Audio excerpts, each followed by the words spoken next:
Hi everyone, I'm Ankolika, a PhD candidate in the College of Information Sciences and Technology at Penn State. I'll be presenting our paper, led by Rebecca Jonas, in collaboration with Kelley Cotter, titled We Happen to Be Different and Different is Not Bad, Designing for Intersectional Fat-Positive Information Seeking. So for an overview of this presentation, I'll begin with a summary of the study's contributions, then give background information. Next, I'll briefly describe the key theories we're using, followed by our methodology. I'll also discuss our positionality, share our findings, connect them to existing research while highlighting our contributions. So in this study, we engaged in participatory design workshops with fat liberationists. Our goal was to envision technologies that celebrate fat positivity, and we contributed in two main ways. First, we outlined features and values of a fat positive information system, and on a more theoretical level, integrated SIGCHI theories for intersectional fat positive design. First, I provide a brief introduction to the fat liberation movement, contextualizing it within the rise of anti fat prejudice and discrimination. In the 90s, fatness became associated with disease and disorder, leading to its pathologization and systemic harms in various areas for fat people, such as healthcare and accessibility. The fat liberation movement emerged to advocate for fair treatment of fat individuals, reclaiming fat as a neutral descriptor rather than hate oriented language. This movement has facilitated the creation of online networks referred to as the fatosphere that provide a safer space for fat individuals to connect, access resources, and engage in larger scale network political action. In HCI literature, prior work has investigated marginalized communities' use of digital platforms, particularly for their information seeking needs. For instance, research on trans-specific technologies has explored how transgender communities gather information about medical providers and resources. Similarly, Twitter circles have been linked to the Green Book, illustrating how the Black community uses Twitter to access physical and digital spaces and engage in activism. However, empirical research with fat individuals regarding their information seeking needs on digital platforms is lacking. This gap is significant given HCI literature's exploration of skepticism towards information on social media, including concerns about misinformation and noise. Thus, the demand for user centered, specific, and localized tools becomes even more prevalent, especially since this community has such a unique set of needs. So we inform our existing design principles and frameworks that center marginalized population. We inform our study on existing design principles that center marginalized populations. So here I explain in brief four key theories to frame and contextualize our research.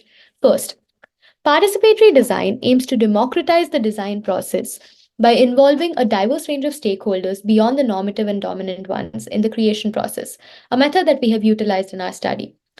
Second, intersectionality, particularly intersectional HCI, recognizes and embeds intersectionality into the study process, focusing on users' agency within systems of power rather than binary identities, a concept that we have used to contextualize our findings at the end.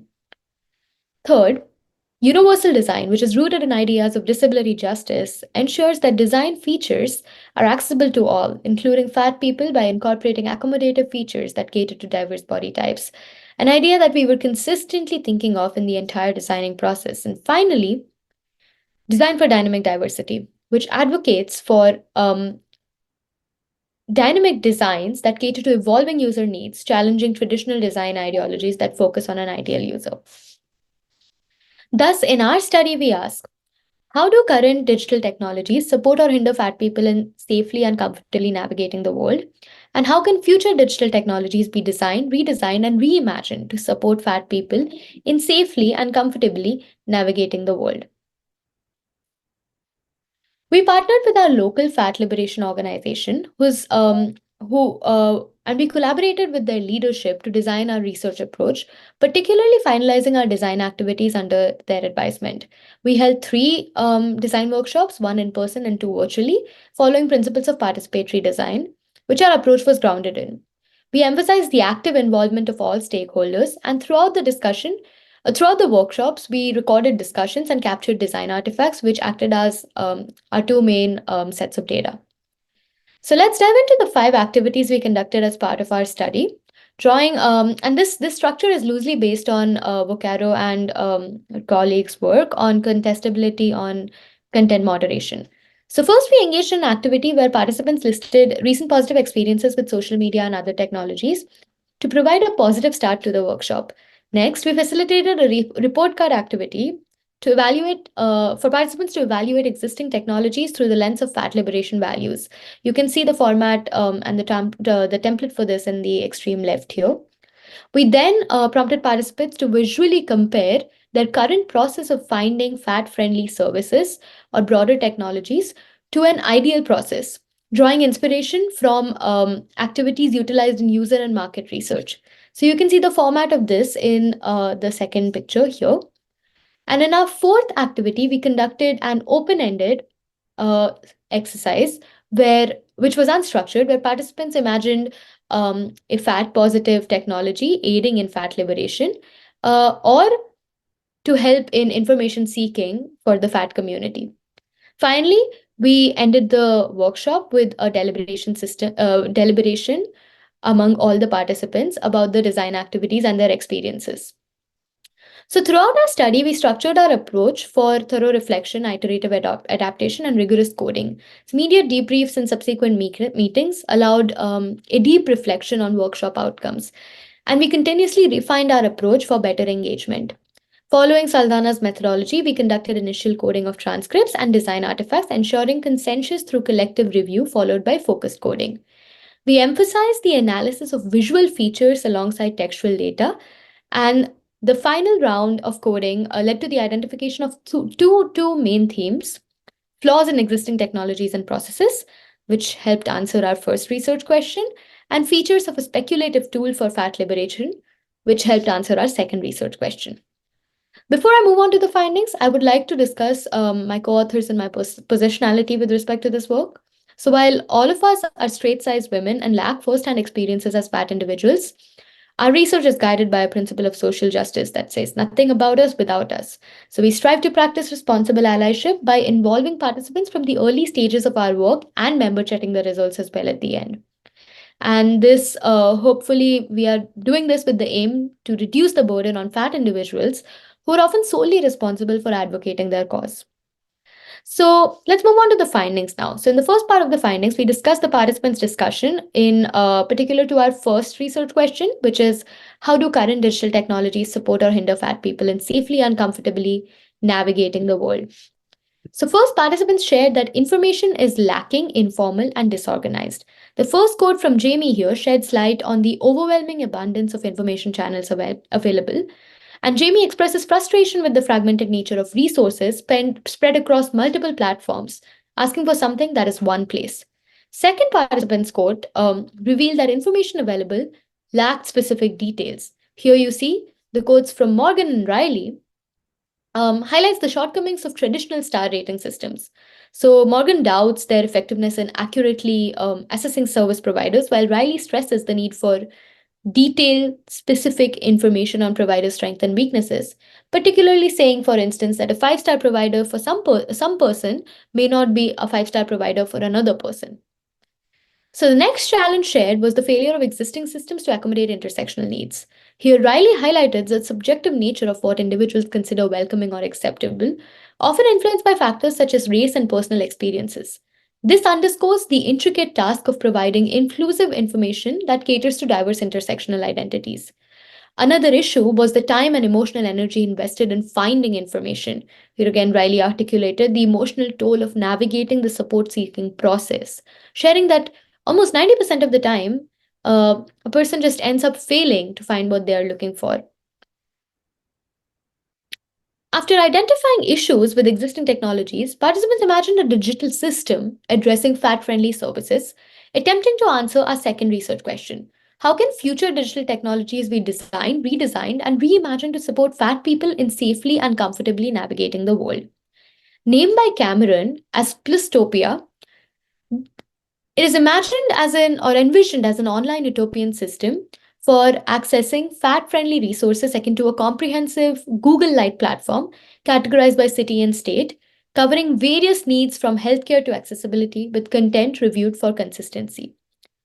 To combat the problem that existing information is scattered and difficult to find, Jamie emphasized the value of localized recommendations spanning various categories to aid fat individuals in navigating both familiar and new environments offline, highlighting how currently, when he goes to a new place, he has no idea uh, about accessible and accommodative places.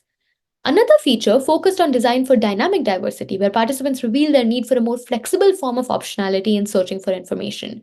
In that line, Riley and Rees provided concrete solutions in introducing fuzzy filtering and scale based search to broaden flexibility on choice. On the right here, you see one of the designs made by our participants, highlighting how fuzzy filtering worked in being able to choose up to a certain number of options and be provided with choices, not matching every single option, but have a detailed description in cases where it didn't match. This would help achieve more success, according to the participants, in finding information and resources in an already limited database. And it would also help with contextuality for different people in the sense that what may be a priority for one would not be something that is mandatory for another person to find. Next, we highlight the core values that participants hoped a fat positive system like Plastopia would have.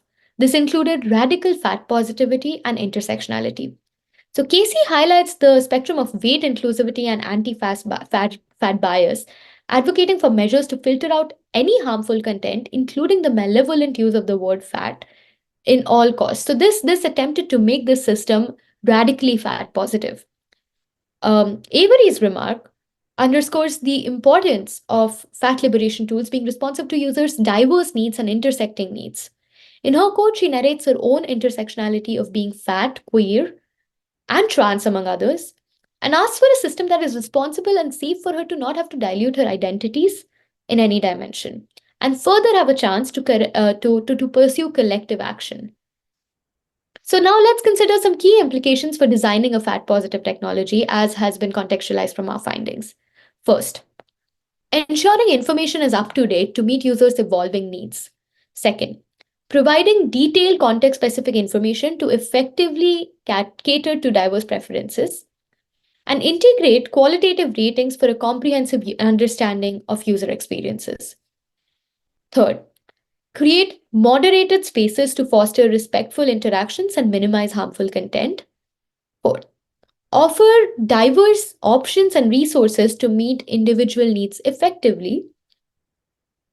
Empower users with agency and autonomy in decision making for a sense of control and for optionality. And finally, implement in this way some kind of fuzzy filtering techniques to enhance search functionality and improve user experience for the community in general. Next, we offer our theoretical contribution drawing from concepts like designing for dynamic diversity and intersectional HCI, aiming to empower intersectionally oppressed individuals by prioritizing user agency and accommodating diverse identities in a dynamic manner. So here, while design for dynamic diversity emphasizes accessibility, intersectional HCI focuses on users' multiple identities and their agency in representation.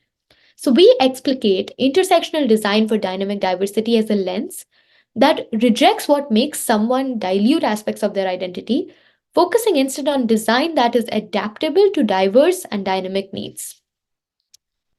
To provide an example of intersectional design for dynamic diversity through our participants' finding, we discuss the implementation of fuzzy filtering from their own design workshop. So fuzzy filtering allows users to select multiple filters simultaneously, displaying results that match each selected filter without excluding non-matches. So this approach grants user greater control over their search and also saves time and effort by presenting all relevant results upfront. Moreover, participants express the importance of distinguishing between essential filters and preferences. So by allowing users to designate certain filters as essential and others as preferences, we embrace intersectional design for dynamic diversity in a way that ensures that technology respects the user's diverse identity without any necessary compromises. In summary, the insights from participants' design, particularly regarding fuzzy filtering, exemplify how intersectional design for dynamic diversity can be effectively implemented to create more inclusive and user-centric technologies. And in the future, there is potential that our framework can be used to design system for diverse marginalized population. That's all for the presentation. And thank you so much. If there are any questions, we're happy to answer them.